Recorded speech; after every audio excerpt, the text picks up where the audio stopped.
This is Sales Players, and I'm your host, Jesse Woodbury.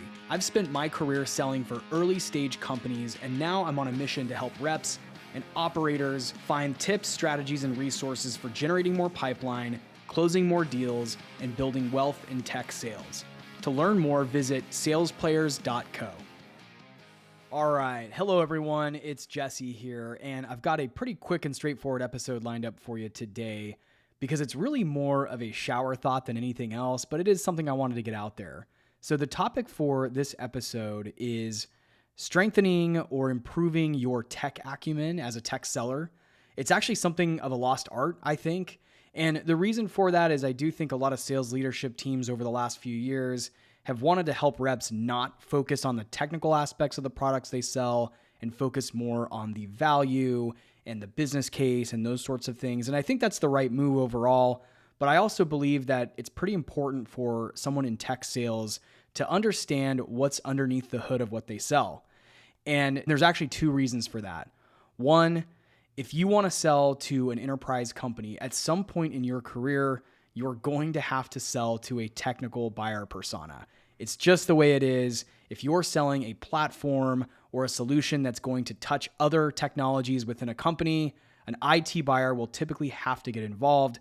And if you're someone who aspires to do large enterprise deals, that's just part of it. And so if you want to do that, you do need to learn how to have at least enough acumen to guide a technical buyer and provide them with enough information. And you need to have enough knowledge to help align resources to get that technical buyer what they need. Now, the other reason is when I look around at some of the top performers that I've worked with over the course of my career, I've found that they tend to go a little bit deeper than everyone else on the product side of things. Not too deep. They don't get too technical.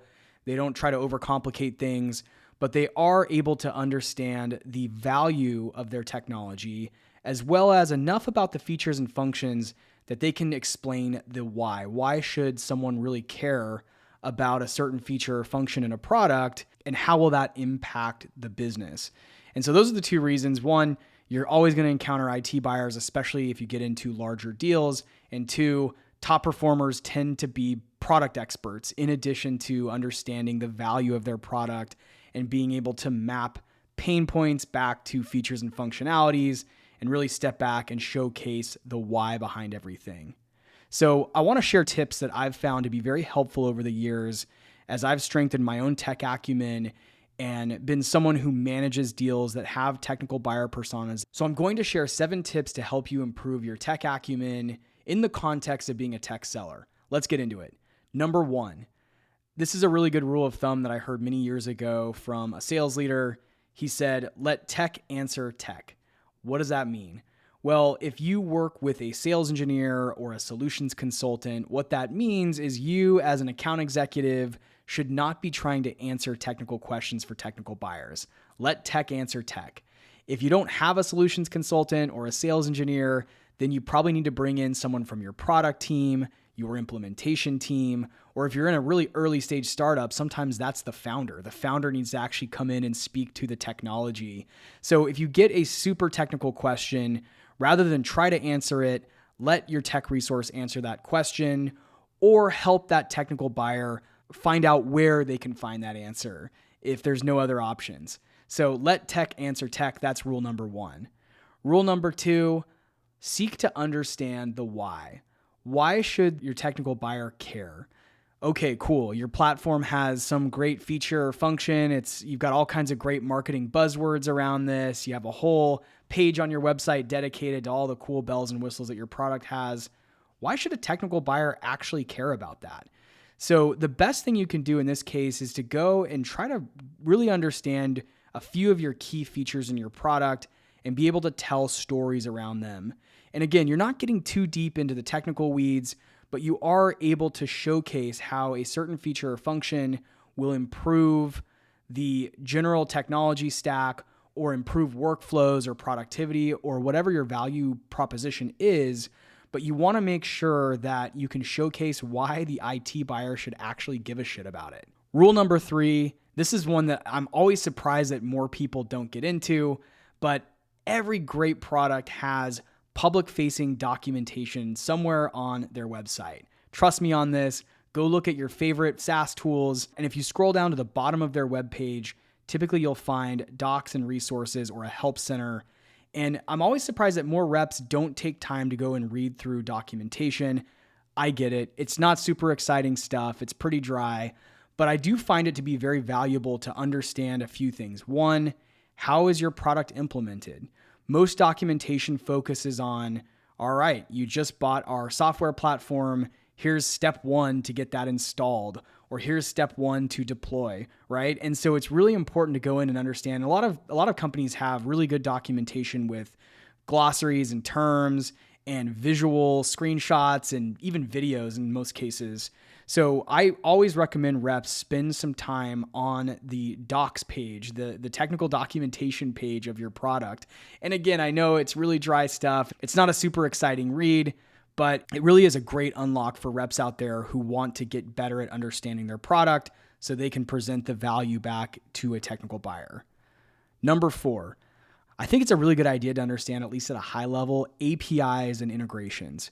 It's such an important part of software, and it's going to continue to be part of technology for many years to come. So it's really important to at least have a basic understanding of how your product integrates with other products, whether you have an open API or not, if you have any integration partners, because those can also be lead sources for you as a seller. So do some basic high-level understanding of your company's APIs and how a buyer might be able to integrate your technology with other technologies that they've already invested in. And most docs pages have a whole section dedicated to the API. Rule number 5, study terminology and really understand your specific industry and the technical things that apply to that specific industry. If you sell a MarTech software, you probably really want to understand APIs and how this will integrate in with a CRM system or a lead database or a marketing analytics tool and so forth. So really try to understand the specifics of your industry and learn specific terminology that's relevant to your buyer persona. And again, back to the rule number 3, read the documentation on your website. That's one of the fastest ways you can go and learn some of these specific terms, whether that's your own product terms or industry terms. Rule number 6, if you do have a solutions consultant or a sales engineer, it's a best practice to prepare that individual ahead of any meetings where they'll be utilized. So let's say you have a demo coming up and you want to bring a solutions consultant or a sales engineer into that conversation. Do not, and I repeat, do not ever throw that person into the fire without preparing them ahead of time. Do not set that person up to fail. And I've seen this happen over and over again. And honestly, I'll admit that early on in my career, I was not great at this. But I've since learned, because I had a really fantastic solutions consultant a few years ago who coached me on how to prepare him for a demo conversation. This is win-win, everyone, because not only are you going to build a really strong partnership with your solutions consultant, but you'll actually deliver a better demo to your prospects because you'll be fully aligned, fully prepared for the conversation, have a well-defined agenda, and a plan for the demo flow. Sales players, you've got to prepare your sales engineers ahead of a demo meeting or any other technical conversation that you have. Now, the last rule I put down here is always continue to learn, whether that's taking classes or professional trainings on different tech topics or shadowing folks in your organization who are more technical, like your sales engineers or your product team. And then again, spending time reading through technical resources and documentation, watching videos, and really seeking out opportunities to learn as much as you can about your specific category within software or tech. That way, when you are speaking to buyers, whether that's a technical buyer or a business buyer, you've got a full understanding of not only your value, but also how your product works and why everyone should care. So I hope this was helpful, and thanks for listening.